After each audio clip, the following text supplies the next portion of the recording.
사귐이 있어서 빛 가운데 살아가고 있는 사람은 형제를 미워하지 않는 사람이라고 나누었습니다. 하나님을 뜨겁게 사랑하는 여러분, 하나님을 사랑하는 그 사랑으로 오늘 우리의 이웃을 사랑할 수 있기를 예수님의 이름으로 축복합니다. 제가 설교를 시작하면서 재밌는 이야기를 하나 들려드릴게요. 제가 고등학생 때였습니다. 제가 고등학생 때 어떻게 살았냐면요. 이제 새벽 예배를 마치고 5시 50분에 지하철을 타요. 그래갖고 이제 학교에 한 7시 10분, 20분쯤 도착하거든요. 그러면 7시 30분에 아침에 이제 교직원들하고 학생들이 모여서 드리는 아침 예배가 있었어요. 그 예배를 인도하고 1교시 수업을 들어갔었습니다. 저희 학교가 미션 스쿨이어서. 그래서 제가 2년 동안 그 예배를 인도했는데 그날도 새벽 예배를 마치고 5시 50분에 지하철을 탔어요. 근데 그 시간에 그 지하철은 굉장히 사람이 많았어요. 근데 이제 지하철을 타고 5호선을 타고 이제 동대문 운동장까지 가는데 한 여의도쯤 왔습니다. 여의도쯤 왔는데 제 앞에서 꾸벅꾸벅 졸고 있던 어떤 이제 양복 입은 회사원 같이 생긴 아저씨가 문이 열리는 소리를 듣고 후닥닥닥 뛰어 나가는 거예요. 그러니까 졸다가 내릴 뻔한 거를 놓친 거예요. 뛰어 나갔는데 그러니까 고등학생이니까 저는 교복을 입고 있었을 거 아니에요. 그래서 이 자리에 앞에 자리가 나가지고 이게 웬 또 하나님의 은혜인가, 오늘 아침 단비와 같도다 이러고서 이제 가방을 풀러갖고 이 앞자리에 앉으려고 한쪽 어깨에서 가방을 딱 풀렀는데 갑자기 가방이 하나가 휙 날라오는 거예요. 그래가지고 너무 당황스러워서 이렇게 하고 있었는데 할머니라고 하기는 조금 젊으시고 아줌마라고 하긴 조금 나이가 드신 그 연령대의 여자분이 몸을 던져서 거기에 이제 앉으시더라고요. 그래가지고 굉장히 당황스럽게 쳐다보고 있었어요. 사람이 굉장히 많았거든요. 앉을게요 이러면서 거기 앉으시더라고요. 그래서 마음이 어려워졌죠. 근데 이제 그분의 입에서 나온 그 다음 말이 더 압권이었어요. 뭐라 그랬냐면 권사님 일로 와. 그래서 권사님을 부르시는 거예요. 그 칸에 있는 사람은 그분이 권사님인 걸 이제 다 알았어요. 제가 어느 교회라고는 말 안 할게요. 여의도에 굉장히 큰 교회 권사님이에요. 앉았는데 그분이 혼자 이제 원래 지하철이 이렇게 7자리가 있어요. 그러니까 권사님이라고 부른 그분도 권사님이었던 것 같아요.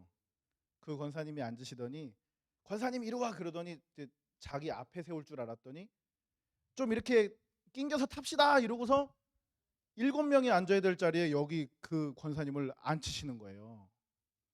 그러니까 7명이 앉아야 되는데 8명이 앉은 거예요. 이 칸에 앉은 사람들은 막 짜증이 났어요. 그날 아침에 막. 그리고 근데 이제 저 끝에 계신 양복 입은 아저씨가 에이씨 이러면서 일어났어요. 거기서 이제 마치셨어야 되는데 두 분이 이제 지하철 소리가 이제 커요. 크니까 이제 둘이 두 분이 이제 새벽 예배 때 받은 은혜를 그 지하철에서 나누시는 거예요. 야, 오늘 목사님 설교가 참 좋았어, 그렇지? 그 목사님 설교를 참 잘해. 제가 그 주변에 계신 분들한테 사과하고 싶었어요. 너무 민망해가지고 제가 이제 그 창피함과 민망함을 지금도 잊을 수가 없습니다. 굉장히 시간이 많이 지났는데요. 아무튼 이제 새벽 예배 마치고 집으로 가시던 중이었던 것 같아요. 그래서 모두가 그 칸에 있는 사람들이 그 두 권사님 덕분에 아주 하루를 밝게 시작했죠. 사랑은 별다른 게 아닙니다. 대단한 게 아닙니다. 먼저 생각하는 겁니다. 나보다 다른 사람을 먼저 생각하는 것입니다. 예수님께서 십자가에 죽으신 것은 당신의 생명보다, 당신의 고통보다, 당신의 아픔보다 하나님의 뜻이 더 중요하셨기 때문입니다. 당신이 아픈 것보다, 당신이 죽는 것보다 하나님의 뜻을 더 먼저 생각하셨기 때문입니다. 자신이 죽어야 해결되는 하나님의 뜻이 더 중요하셨기 때문입니다. 그런데 마귀는 나를 더 먼저 생각하게 합니다. 가정이 찢어지고 교회가 분열되고 사람과 사람이 다투는 이 미움은 나를 먼저 생각하기 때문에 찾아오는 것입니다. 사람을 미워하는 것이 이제 그 사람이 미운 짓을 하기 때문에 그 사람을 미워하는 것 같은데 사실은 그것이 아닙니다. 사람을 미워하는 것이랑 그 사람이 미운 짓 하는 거랑은 사실 별개의 문제예요. 왜 그러냐면요. 제가 이걸 겪어봤어요. 미운 짓 하는 그 사람이 내 마음에 하나님의 사랑으로 꽉 차면 미운 짓 하는 그 사람의 그 미운 행동이 밉게 느껴지지 않아요. 어떻게 느껴지냐면 불쌍하게 느껴져요. 내 안에 하나님의 사랑으로 충만하면 그 미운 짓이 밉게 나에게 다가오지 않습니다. 얼마나 아픔이 많아서 저렇게밖에 자신을 나타내지 못할까? 왜 저렇게밖에 저 사람은 말할 수가 없을까? 불쌍한 마음이 들게 됩니다. 그 사람이 미운 짓 하는 것과 내가 미워하는 마음은 별개라는 것입니다. 사도 요한은 12절부터 14절까지 이 글을 누가 읽어야 하는 건지 그리고 왜 쓰는지를 강조해서 계속 이야기하고 있습니다. 우리 12절을 한번 보겠습니다. 12절 시작하는 네 글자가 뭐죠? 자녀들아. 13절을 시작하는 글자 네 글자가 뭐죠?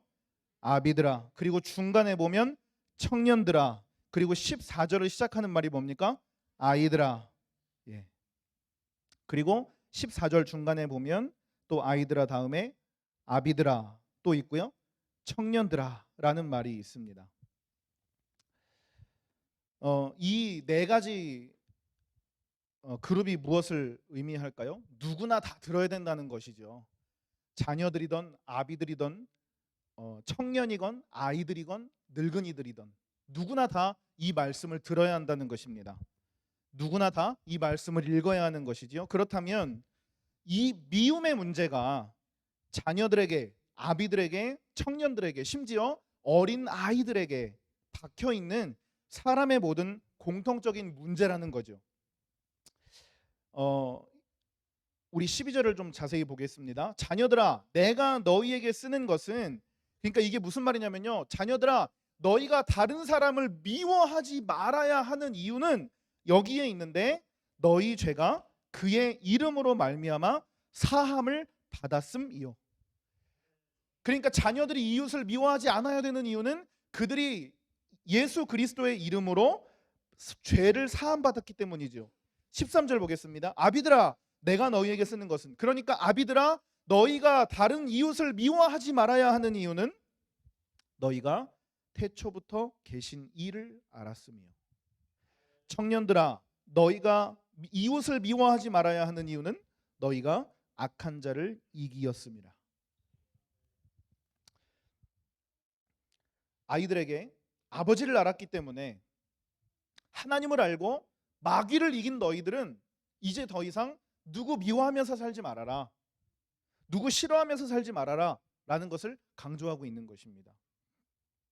그러니까 미워하는 마음은 하나님이 주시는 마음이 아니고 마귀가 주는 마음이라는 것이지요. 우리 11절을 보겠습니다. 그의 형제를 미워하는 자는 어둠에 있고 또 어둠에 행하며 갈 곳을 알지 못하나니 이는 그 어둠이 그의 눈을 멀게 하였습니다. 형제를 미워하는 자는 어둠에 있고 또 어둠에 행하며 갈 곳을 알지 못한대요. 그 어둠이 그의 눈을 멀게 했기 때문이지요. 그러니까 형제를 미워하는 사람은 자기가 어디로 가고 있는지도 모르고 길 가는 거랑 똑같다는 것입니다. 앞이 보이지 않는 사람이 앞으로 가면 어떻게 될까요? 죽어요. 요즘 아이들이 이 이어폰을 끼고 다녀요. 근데 요즘 이어폰은 저희가 청소년기 때 꼈던 이 줄 달린 이어폰하고 레벨우가 달라가지고요. 저희가 이어폰 낄 때는 그래도 주변 소음이 들렸어요. 뒤에서 누가 소리 지르면 자동차가 빵빵 하면 들렸거든요. 근데 제가 요즘 이어폰을 껴봤더니 옆에서 지나가는 차 소리도 안 들려요. 굉장히 위험해요. 이게 다 있어요. 노이즈 캔슬링이라는 게 있어요. 그래서 그 노이즈 캔슬링을 딱 스마트폰에서 누르면 밖에 있는 그 어떤 소리도 귀에 안 들어와요. 그 이어폰이 귀를 딱 잡아먹어요. 쉽게 말하면 분별하지 못하고 정신 차리지 못하게 하는 미혹을 받으면 미워해도 되는 줄 알고 미워하는 줄 안다는 것이지요. 싫어해도 되는 줄 알고 싫어한다는 것이지요. 제가 이제 주중에 말씀 준비를 하다가 어느 선교사님의 이야기를 듣게 되었습니다. 인도에서 40년을 사역하신 선교사님의 이야기였어요. 뭐 유치원도 세우시고 학교도 세우시고 신학대학도 세우시고 교회도 개척하신 인도에서 꽤 유명한 선교사님입니다.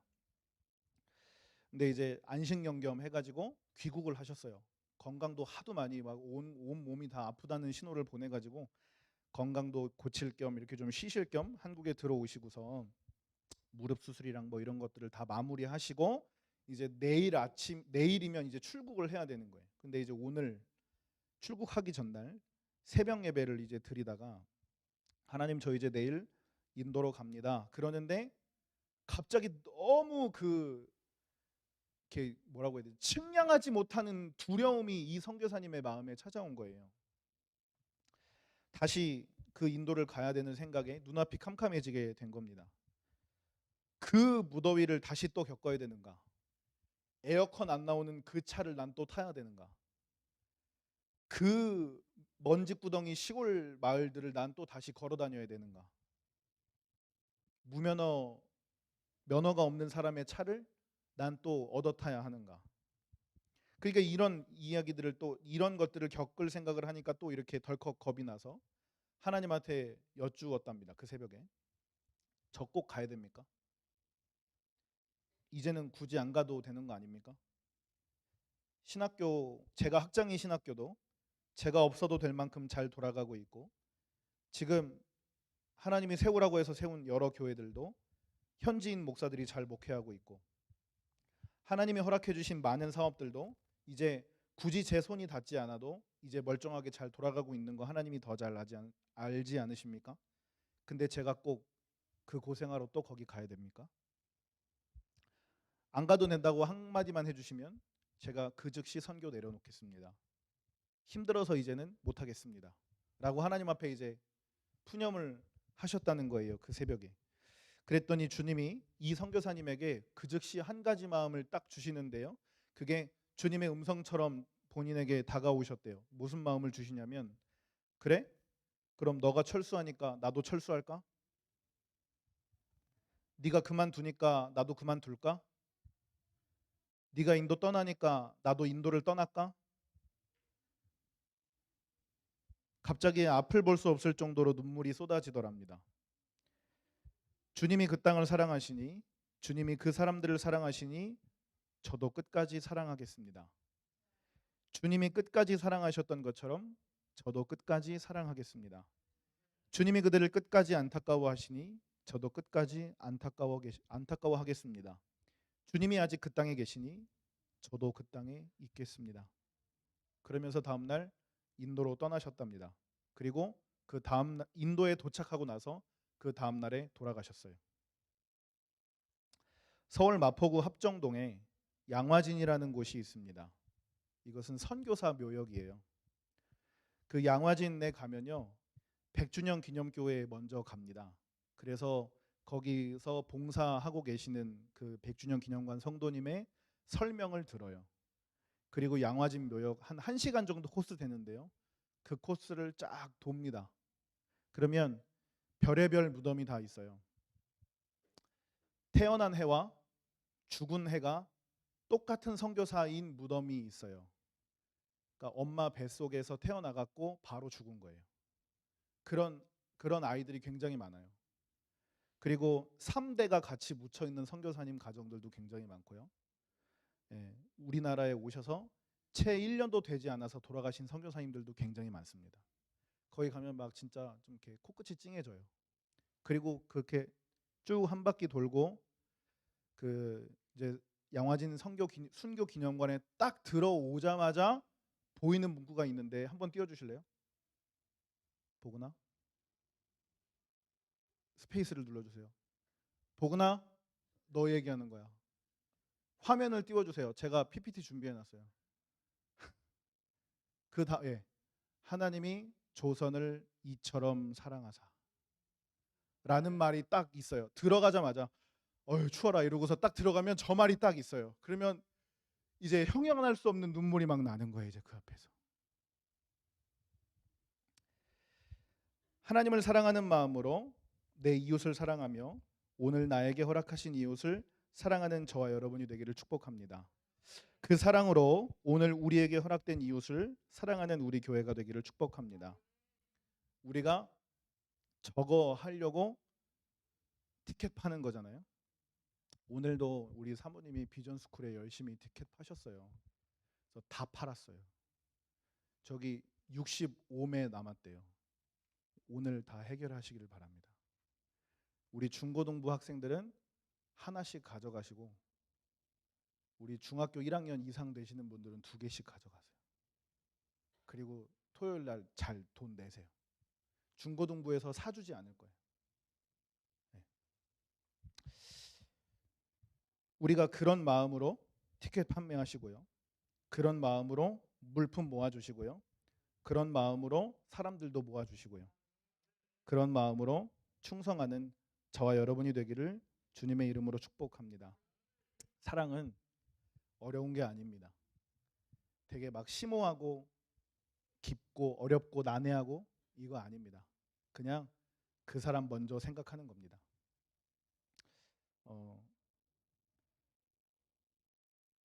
남편이 아내를 사랑하는 것처럼 또 아내가 남편을 사랑하는 것처럼 먼저 생각하시면 지금 내가 이거 티켓 하나 사서 그 땅에 있는 그 영혼이 예수님 알 수 있다면 내가 이거 한 끼 포기하고 그 땅에 있는 그 영혼이 복음을 들을 수 있다면 기꺼이 사야지요. 기쁨으로 사야지요. 네. 저와 여러분이 그런 이웃 사랑을 우리 이웃에게 실천할 수 있기를 예수님의 이름으로 축복합니다. 될지 모르겠는데 이번 겨울에 그래서 이제 중고등부하고 주일학교가 저 양화진을 갈까 저 혼자 생각하고 있어요. 저 혼자. 근데 이게 될지는 모르겠는데 좀 이렇게 시도를 해보려고 합니다. 우리 아이들이 진짜 이 이웃 사랑을 그냥 이제 머리로만 아는 게 아니라 몸으로 느끼고 손과 다리로 배우고 이 몸으로 배우는 그 이웃 사랑을 우리가 우리 다음 세대에게 물려줄 수 있었으면 좋겠습니다. 그 전에 저와 여러분 우리 아비된 자들이 먼저 이 말씀에 적혀 있는 대로 그렇게 이웃을 사랑하면서 또 오늘도 그 하나님 나라를 위해 충성하시는 저와 여러분이 되기를 예수님의 이름으로 축원합니다. 우리 이 시간 들을 말씀을 기억하면서 함께 기도하겠습니다. 하나님이 사랑하셔서 예수께서 우리를 위하여 목숨 버리셨는데